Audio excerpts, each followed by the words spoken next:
ಅವ್ರು ಯಾರು ಗಲಾಟೆ ಮಾಡಿದ್ದವ್ರಿಗೆಲ್ಲ ಅರೆಸ್ಟ್ ಮಾಡಿದ್ದಾರೆ, ಏನು ತೊಂದರೆ ಇಲ್ಲ. ಆಮೇಲೆ ಗಣೇಶನ ಇಮರ್ಸ್ ಮಾಡಿದ್ದಾರೆ. ಆಮೇಲೆ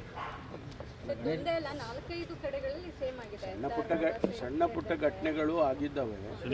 ಒಂದು ಕಡೆ ಅಲ್ಲಿ ಎಲ್ಲೋ ಒಂದು ಕಡೆ ಫ್ಲ್ಯಾಗ್ ತೊಗೊಂಡು ಬಂದ ಅಂತೇಳಿ ಒಂದು ಸ್ಟ್ಯಾಬಿಂಗ್ ಮಾಡಕ್ಕೆ ಟ್ರೈ ಮಾಡಿದ್ದಾರೆ. ಮತ್ತು ಇನ್ನೊಂದು ಕಡೆ ಚಿಕ್ಕ ಮಕ್ಕಳು 3 ವರ್ಷ 4 ವರ್ಷದ ಮಕ್ಕಳು ಮೇಲೆ ನಿಂತ್ಕೊಂಡು ಹೋಗುತ್ತಿದ್ದಾರೆ ಗಣಪತಿ ಹೋಗುವಾಗ. ಈ ಥರದ್ದೆಲ್ಲ ಆಗಿದೆ. ಎಲ್ಲ ಎವ್ರಿಥಿಂಗ್ ಈಸ್ ಅಂಡರ್ ಕಂಟ್ರೋಲ್. ಮಾಡಿದ್ದಾರೆ. ನಾವು ಎಲ್ಲ ರೀತಿಯ ಕ್ರಮ ತಗೊಳ್ಳಿ, ಜನನೂ ಕೋಆಪ್ರೇಟ್ ಮಾಡಬೇಕಲ್ಲ.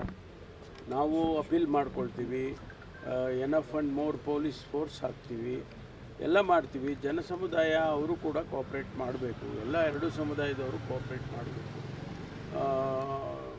ನಮಗೆ ಲಕ್ಷಾಂತರ ಗಣಪತಿಗಳನ್ನ ಇಮರ್ಸ್ ಮಾಡ್ತಾರೆ. ಎಲ್ಲೂ ಕೂಡ ಹೆಚ್ಚಿನ ಗಲಾಟೆಗಳು ಆ ರೀತಿ ಎಲ್ಲ ಆಗಲಿಲ್ಲ.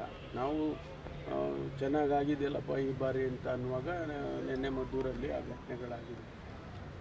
ಒಟ್ಟಾರೆ ಕಾನೂನು ಪ್ರಕಾರ ಏನು ಕ್ರಮ ತಗೋಬೇಕೋ ಅವ್ರ ಮೇಲೆ ಖಂಡಿತವಾಗಿ ತಗೊಳ್ತೀವಿ ಹೇಳ್ತಾ ಇರ್ತಾರೆ. ಅವರು ಹೇಳ್ತಾ ಇರ್ತಾರೆ. ಈಗ ಓವರಾಲ್ ಕರ್ನಾಟಕದಲ್ಲಿ ಇಂಥ ಗಣೇಶೋತ್ಸವದ ಸಂದರ್ಭದಲ್ಲಿ ಕಮ್ಯುನಲ್ ಇಶ್ಯೂಸ್ ಆಗ್ತವೆ ಸರ್, ಏನು ಡೈರೆಕ್ಷನ್ ಕೊಟ್ಟಿದ್ದೀರಾ ಸರ್? ಎಲ್ಲ ನೋಡಿ, ಎಲ್ಲ ರೀತಿಯ ಕ್ರಮವನ್ನು ಕೂಡ ಮೊದಲೇ ತೊಗೊಂಡಿದ್ದೀವಿ. ನಾವೆಲ್ಲ ಮೀಟಿಂಗ್ಗಳು ಮಾಡಿ ಯಾವ್ಯಾವ ಜಿಲ್ಲೆಯಲ್ಲಿ ಸೆನ್ಸಿಟಿವ್ ಆಗಿ ಇದೆ ಅಂತಕ್ಕಂಥದ್ದನ್ನು ತಿಳ್ಕೊಂಡು ಅಲ್ಲಿಗೆ ಫೋರ್ಸ್ಗಳು ಡಿಪ್ಲಾಯ್ ಮಾಡಿ, ಇಡೀ ಒಂದು ಜಿಲ್ಲೆಯಲ್ಲಿ ಏನು ಫೋರ್ಸ್ ಇದೆ, KSRP ಇರ್ಬೋದು, ರೆಗ್ಯುಲರ್ ಪೊಲೀಸ್ ಇರ್ಬೋದು, ನಾವು ಬೇರೆ ಜಿಲ್ಲೆಗೆ ಡಿಪ್ಲಾಯ್ ಮಾಡಿಲ್ಲ. ಆಯಾ ಜಿಲ್ಲೆ ಫೋರ್ಸನ್ನು ಅಲ್ಲಲ್ಲೇ ಇಟ್ಟಿದ್ದೀವಿ.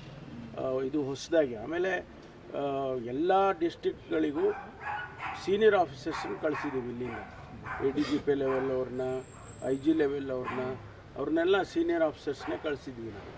ಈ ಸಾರಿ ಭಾಳ ಎಚ್ಚರಿಕೆಯಿಂದ, ಯಾಕೆಂದರೆ ಒಂದು ಗಲಾಟೆ ಆಗಬಾರ್ದು ಅಂತೇಳಿ ಆ ರೀತಿಯೇ ಆಗಿದೆ.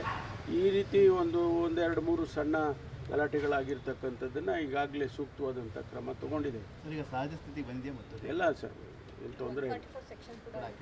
ಎಲ್ಲ ಪ್ರಿಕಾಷನರಿಗೆಲ್ಲ ಮಾಡಬೇಕಲ್ಲ ಪೊಲೀಸ್ನವ್ರು. ಏನು ಪ್ರಿಕಾಷನರಿಯಾಗಿ ಏನು ಬೇಕೋ 144 ಆಗಲಿ, ಬೇರೆ ಬೇರೆ ರೀತಿಯಲ್ಲಿ ಏನು ಕ್ರಮ ತೊಗೋಬೇಕು ಎಲ್ಲ ಮಾಡ್ತಾರೆ. ಅದನ್ನು ಎಸ್ಕಲೇಟ್ ಆಗೋದಕ್ಕೆ ಬಿಡೋದಿಲ್ಲ. ಪ್ರತಿಭಟನೆಗೆ ಬಂದಾಗಿದೆ ಸರ್. ಆಯ್ತು ಬಿಡ್ರಿ, ಅದು ಬೇರೆ ಇನ್ನೇನೋ ಕೇಳ್ತಾರೆ ಸರ್. ಈಗ ಮೈಸೂರು ಮಾದರಿಯಲ್ಲಿ ತುಮಕೂರು ದಸರಾ ಏನೋ ಮಾಡ್ತಾ ಇದ್ದೀರಂತೆ, ಎಲಿ ಟೂರಿಸಮು, ಪಂಜಿನ ಕವಾಯತು ಅಂತ. ಏನು ಸರ್ ವಿಶೇಷತೆ?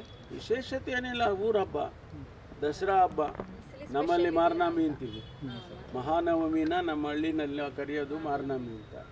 ಆ ಹಬ್ಬ ಮಾಡ್ತೀವಿ, 11 ದಿವಸನೂ ಮಾಡ್ತೀವಿ. ಕಳೆದ ವರ್ಷ ದಸರಾ ತುಮಕೂರು ದಸರಾ ಅಂತ ಮಾಡಿದ್ವಿ. ಈ ವರ್ಷ 2ನೇ ವರ್ಷ. ಅದಕ್ಕೆಲ್ಲ ಪ್ರೋಗ್ರಾಮ್ಸ್ಗಳನ್ನು ಮಾಡಿದ್ದೀವಿ. ಮೈಸೂರಲ್ಲಿ ಯಾವ ರೀತಿ ಆಗುತ್ತೋ ಅದೇ ರೀತಿ ತುಮಕೂರಲ್ಲಿ ಕೂಡ ಮಾಡೋದು ಅಂತೇಳಿ. ಅದೆಲ್ಲ ಪ್ರೋಗ್ರಾಮ್ಸ್ ಎಲ್ಲ ಇದೆ, ಅದನ್ನೆಲ್ಲ ಮಾಡ್ತೀವಿ.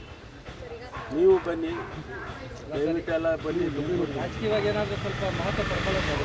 ರಾಜಕೀಯ ಸಾಮಾನ್ಯ ಊರ ಹಬ್ಬ, ಎಲ್ಲರನ್ನೂ ಸೇರಿಸ್ಕೊಂಡು, ಎಲ್ಲ ಪಕ್ಷ, ಎಲ್ಲ ಜಾತಿ, ಎಲ್ಲ ಧರ್ಮ ಎಲ್ಲರನ್ನೂ ಸೇರಿಸ್ಕೊಂಡು ಊರ ಹಬ್ಬವನ್ನು ಆಚರಣೆ ಮಾಡ್ತೀವಿ. ಇದರಲ್ಲಿ ಯಾವ ರಾಜಕಾರಣನೂ ಇಲ್ಲ. ಧರ್ಮಸ್ಥಳದ ತನಿಖೆ ಒಂದು ರೀತಿಯಾಗಿ ಅವರ ಕುಟುಂಬಕ್ಕೆ ಸುತ್ತಕೊಳ್ಳುವಂತಹ ಒಂದು ರೀತಿಯಾದಂತಹ ವ್ಯವಸ್ಥೆ ಪರಿಸ್ಥಿತಿ ಕಾಣಿಸ್ತಿದೆ ಸರ್. ಹೇಗಿದೆ ತನಿಖೆ, ಯಾವ ರೀತಿಯಾಗಿದೆ ಆಗ್ತಿದೆ? ಇಲ್ಲ, ನೀವು ನೋಡೋ ದೃಷ್ಟಿನೇ ಬೇರೆ, ಪೊಲೀಸ್ನವರು ಮತ್ತು SITನವ್ರ ದೃಷ್ಟಿನೇ ಬೇರೆ. ಆ ತನಿಖೆ ಎಲ್ಲ ಮುಗಿಲಿ.